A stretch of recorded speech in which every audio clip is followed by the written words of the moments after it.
Hello everyone, welcome to star education YouTube channel. Star education YouTube ચેનલમાં આપ સૌનું ખૂબ ખૂબ સ્વાગત છે. આજનો જે વિડીયો છે એમાં આપણે ચર્ચા કરશું 17મી એપ્રિલના તમામ મહત્વના કરંટ અફેર. સૌથી પહેલા તો આપણી ટેલિગ્રામ ચેનલ જોઈન કરી લેજો. સ્ટાર એજ્યુકેશનની તમામ ઓફિશિયલ અપડેટ તમને ટેલિગ્રામ ચેનલમાં મળતી રહેશે. માત્ર ટેલિગ્રામમાં જઈ સર્ચ કરો સ્ટાર એજ્યુકેશન, આ પ્રકારે તમને આપણી ટેલિગ્રામ ચેનલ મળી જશે. હવે આપણી એન્ડ્રોઇડ એપ્લિકેશન પણ અવેલેબલ છે. પ્લે સ્ટોરમાં જઈ તમારે માત્ર સર્ચ કરવાનું સ્ટાર એજ્યુકેશન બાય હાર્દિક છાટબાર, આ પ્રકારની આપણી ઓફિશિયલ લોગો વાળી એન્ડ્રોઇડ એપ્લિકેશન પણ મળી જશે. અત્યારે જે પણ કાંઈ કોર્સ અવેલેબલ છે તમારી સામે સ્ક્રીન ઉપર પ્રાઇસ રાખેલી છે. 6 મહિનાની વેલિડિટી મળશે દરેક કોર્સ માટે. અને હવે તમે આપણા સ્ટાર એજ્યુકેશનના એપ્લિકેશનના યુઝર આઈડી પાસવર્ડથી કમ્પ્યુટરમાં પણ લોગિન કરી શકશો. આ વેબસાઇટ વિઝિટ કરવાની stareducation.net.in. આ આપણી ઓફિશિયલ વેબસાઇટ છે. આ વેબસાઇટ ઉપર તમે એપ્લિકેશનમાં જેવો યુઝર ઇન્ટરફેસ જોવા મળે છે એવો જ ઇન્ટરફેસ તમને કમ્પ્યુટરમાં જોવા મળશે. ઓકે, તો લોગિનની લિમિટ પણ આપણે હટાવી દીધી છે. કોઈ પણ લોગિનની લિમિટ નથી રાખી. અનલિમિટેડ ટાઈમ તમે લોગિન કરી શકો છો. ઓકે, શરૂ કરીએ આજનો વિડીયો 17મી એપ્રિલના કરંટ અફેર. સૌથી પહેલો ક્વેશ્ચન આજના વિડીયોમાં, તાજેતરમાં વર્લ્ડ હોમોફિલિયા ડે એની ઉજવણી ક્યારે કરવામાં આવેલી હતી? તો હાલમાં જ વર્લ્ડ હોમોફિલિયા ડે આની ઉજવણી 17મી એપ્રિલે કરવામાં આવેલી. તો ઓપ્શન ડી મારો આન્સર થશે. હાલમાં જ વર્લ્ડ હોમોફિલિયા ડે બરાબર 17 એપ્રિલ 2022 ના રોજ ઉજવાયો. 2022 માટે આની થીમ શું રાખવામાં આવી છે? તો 2022 માટે આની થીમ છે access for all partnership policy progress. Access for all partnership policy progress આ એની 2022 માટેની થીમ છે. હવે તમને એવો પ્રશ્ન થશે કે આ હોમોફિલિયા છે શું? કેમ કે આ શબ્દ તમારા માટે નવો હશે. તો આ હોમોફિલિયા છે બરાબર એક પ્રકારનો રોગ છે, અને આ રોગ છે વારસાગત રીતે ઉતરી આવતો એક રોગ છે, અને એક પ્રકારનો પ્રાણઘાતક રોગ પણ છે. આનાથી જીવ પણ જઈ શકે. શું છે આ રોગ, શું છે તો એના વિશે જાણીએ. તો આ જે રોગ છે હોમોફિલિયાના રોગી છે એના દર્દીમાં બ્લડ કોટિંગના જે પ્રોટીન હોય છે એ ઓછા હોય છે. બ્લડ કોટિંગના પ્રોટીન ઓછા હોય એટલે થાય શું કે આ રોગી જેમને પણ આ રોગ થયેલો છે બરાબર, એ વ્યક્તિ એને કોઈ પણ પ્રકારની કંઈક શરીરમાં ઈજા પહોંચે તો જે લોહી નીકળવાની ક્રિયા છે બરાબર એ ઝડપથી બંધ ના થાય અને લોહી નીકળ્યા જ કરે. જે લોહી જામવાની જે ક્રિયા હોય, નોર્મલી શું થાય, તમને કઈ પણ વસ્તુ વાગે બરાબર તો થોડીક વાર સુધી લોહી નીકળે, પછી લોહી જામવાની ક્રિયા શરૂ થઈ જાય બરાબર. પણ આ જે વ્યક્તિ છે આ રોગીનો જેમને હોમોફિલિયા થયેલો છે તો એ વ્યક્તિ છે બરાબર એનામાં બ્લડ કોટિંગના પ્રોટીન જ ઓછા હોય છે. તો જે લોહી જામવાની ક્રિયા છે બરાબર એ ખૂબ જ ધીમી થતી હોય, એટલે જે લોહી છે એ વહેવા જ લાગે અને કોઈ મોટી ઇન્જરી થઈ હોય તો લોહી નીકળવાનું બંધ જ ના થાય બરાબર. તો આના કારણે છે ક્યારેક જીવ પણ જઈ શકે બરાબર. એટલા માટે આને પ્રાણઘાતક રોગ કહેવાય છે બરાબર. તો ખ્યાલ આવી ગયો. હવે હોમોફિલિયા શું છે ખબર પડી ગઈ હશે બરાબર. હવે આ દિવસ છે 1963માં વર્લ્ડ ફેડરેશન ઓફ હોમોફિલિયા એની સ્થાપના ફેડરલ સ્કેનેબલ નામના વ્યક્તિએ કરેલી હતી 1963 ની અંદર, જેની યાદમાં આ દિવસ છે ઉજવવામાં આવે છે. ક્યારે? 17મી એપ્રિલે. સૌથી પહેલી વખત છે આ દિવસ ઉજવાયેલો 1989માં. તો આ પણ આપણે યાદ રાખશું. સૌથી પહેલી વખત ક્યારે ઉજવાયેલો? 1989 ની અંદર સૌથી પહેલા ઉજવાયેલો. 1963માં છે વર્લ્ડ ફેડરેશન ઓફ હોમોફિલિયાની સ્થાપના કરવામાં આવી. કોના દ્વારા? ફ્રેન્ક સ્કેનેબલ નામના વ્યક્તિ દ્વારા. તો એની યાદમાં આપણે આ દિવસ ઉજવીએ છીએ 17મી એપ્રિલે. ચાલો, એના પછી નેક્સ્ટ ક્વેશ્ચન છે, તાજેતરમાં વર્ષ 2026માં જે કોમનવેલ્થ ગેમ છે એનું આયોજન કયા દેશમાં કરવામાં આવશે? 2026ના જે કોમનવેલ્થ ગેમ છે એનું આયોજન ઓસ્ટ્રેલિયામાં થશે. 2018ના જે કોમનવેલ્થ ગેમ હતા એનું આયોજન પણ ઓસ્ટ્રેલિયામાં જ થયેલું હતું બરાબર. 2018ના જે કોમનવેલ્થ ગેમ હતા એનું આયોજન ઓસ્ટ્રેલિયામાં થયેલું. ઓસ્ટ્રેલિયામાં કઈ જગ્યાએ? ગોલ્ડ કોસ્ટ ખાતે. અને હવે જે 2026માં થશે એનું આયોજન થશે વિક્ટોરિયા ખાતે. તો આ પણ આપણે યાદ રાખીશું બરાબર. ભારતમાં એક જ વખત અત્યાર સુધીમાં કોમનવેલ્થ ગેમનું આયોજન થયેલું છે. એ ક્યારે થયેલું હતું? 2010માં. અને આ થયેલા હતા નવી દિલ્હી ખાતે. તો એ પણ આપણે યાદ રાખીશું બરાબર. તો એટલા આપણે આમાંથી યાદ રાખવાના છે. તો હાલમાં જ વર્ષ 2026ના જે કોમનવેલ્થ ગેમ છે એનું આયોજન ઓસ્ટ્રેલિયાના વિક્ટોરિયા ખાતે કરવામાં આવશે. વિક્ટોરિયા નામનું એક શહેર છે ઓસ્ટ્રેલિયામાં, ત્યાં એનું આયોજન કરવામાં આવશે. ઓસ્ટ્રેલિયાએ અત્યાર સુધીમાં સૌથી વધારે વખત આયોજન કરેલું છે. કેટલી વખત? 6ઠ્ઠી વખત છે કોમનવેલ્થ ગેમનું આયોજન કરવા જઈ રહ્યું છે બરાબર. અને 2018 ના જે કોમનવેલ્થ ગેમ્સ હતા એનું આયોજન પણ ઓસ્ટ્રેલિયાના ગોલ્ડ કોસ્ટ ખાતે થયેલું હતું. અત્યારે જે હવે પછી જે કોમનવેલ્થ ગેમની ઇવેન્ટ યોજાવાની છે 2022માં યોજાશે. 2022માં જે કોમનવેલ્થ ગેમની ઇવેન્ટ યોજાવાની છે બરાબર, એ ક્યાં યોજાશે? ઇંગ્લેન્ડના બર્મિંગહામ ખાતે. ક્યાં યોજાશે? ઇંગ્લેન્ડના બર્મિંગહામ ખાતે. તો આ પણ આપણે યાદ રાખશું, ઇંગ્લેન્ડના બર્મિંગહામ ખાતે કોમનવેલ્થ ગેમ્સનું આયોજન કરવામાં આવશે. અને ભારતમાં અત્યાર સુધીમાં એક જ વખત આયોજન થયું છે 2010માં દિલ્હી ખાતે. તો એ પણ આપણે યાદ રાખીશું. તો આટલા કોમનવેલ્થ ગેમ રિલેટેડ અગત્યના પોઈન્ટ છે જે તમારે યાદ રાખવાના છે. ચાલો એના પછી નેક્સ્ટ ક્વેશ્ચન છે, હાલમાં જ પ્રધાનમંત્રી સંગ્રહાલય એનું ઉદ્ઘાટન કોના દ્વારા કરવામાં આવેલું છે?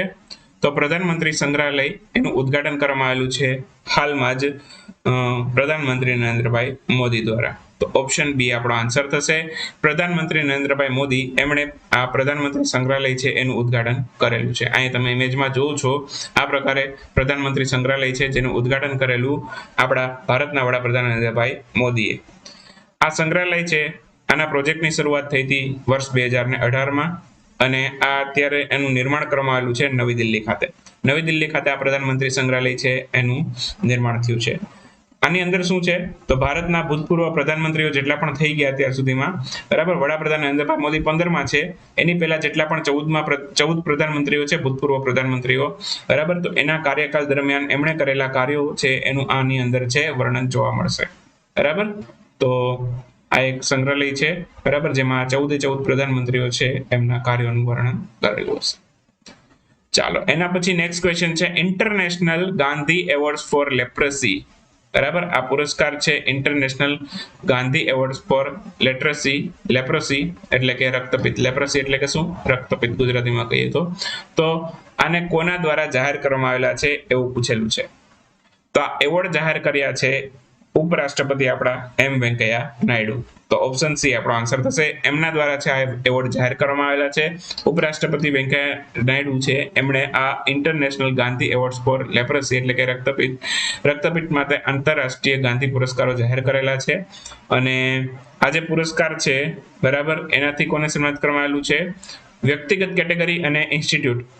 બરાબર, આ બે કેટેગરીમાં પુરસ્કારો જાહેર થયા છે. તો વ્યક્તિગત કેટેગરીમાં ચંદીગઢના એક વ્યક્તિના પુરસ્કાર મળેલો છે જેમનું નામ છે ભૂષણ કુમાર. ભૂષણ કુમારના પુરસ્કારથી સન્માનિત કરવામાં આવેલું છે. અને ઇન્ડસ્ટ્રીયલ કેટેગરી એમાં આ પુરસ્કારથી સન્માનિત કરવામાં આવેલું છે ગુજરાતની એક સંસ્થા છે બરાબર, સહયોગ કુષ્ઠ યજ્ઞ ટ્રસ્ટ. સહયોગ કુષ્ઠ યજ્ઞ ટ્રસ્ટ આ ગુજરાતની એક સંસ્થા છે જેને આ ઇન્ડસ્ટ્રીયલ કેટેગરીની અંદર આ પુરસ્કાર મળેલો છે. તો આટલા પોઈન્ટ આમાંથી ખાસ યાદ રાખવાના છે. અને આમાં ગુજરાતની એક સંસ્થા છે સહયોગ કુષ્ઠ યજ્ઞ ટ્રસ્ટ, એ પણ આપણે યાદ રાખીશું ઇન્ડસ્ટ્રીયલ કેટેગરીમાં. અહીંથી ક્વેશ્ચન આવી શકે 100%. બરાબર, અને બાકી તમને રાષ્ટ્રીય રક્તપિત્ત દિવસ પૂછે તો એ 30 જાન્યુઆરી આની ડેટ ફિક્સ હોય છે, પણ વિશ્વ રક્તપિત્ત દિવસ પૂછે તો એ જાન્યુઆરી મહિનાનો અંતિમ રવિવાર છે. આ વખતે 30મી જાન્યુઆરી હતો એટલે આ વખતે વિશ્વ રક્તપિત્ત દિવસ પૂછે કે રાષ્ટ્રીય રક્તપિત્ત દિવસ પૂછે, બંને 30 જાન્યુઆરીએ છે. નોર્મલી બંને 30 જાન્યુઆરીએ નથી હોતા, પણ આ વખતે 30 જાન્યુઆરીએ છે. આ ખાસ યાદ રાખીશું આપણે. તાજેતરમાં ભારત કયા વર્ષે સ્ટ્રીટ ચાઇલ્ડ ક્રિકેટ વર્લ્ડ કપનું આયોજન કરશે?